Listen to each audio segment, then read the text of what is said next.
We grew up playing ball, hearing stuff over the years, hardball, softball, whatever. And it was a pleasure to make a phone call to Jenna Hazelton at the Irving Wallboard and come up with a plan.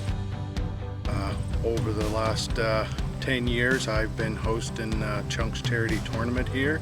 This year, 2020, is my 10th anniversary, and I've been asked to do the Curtis B. Collins 25th Memorial Tournament this year. Pretty proud to have taken over the leadership at the rec center for the ball fields, not for myself or my tournament, but for the community, for the kids.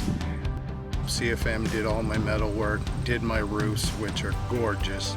Gulf Operators are coming in, doing all my groundwork, my drainage, building the road in the backfield, the topsoil, the grass seed that they did, a few things they did that they weren't asked to do.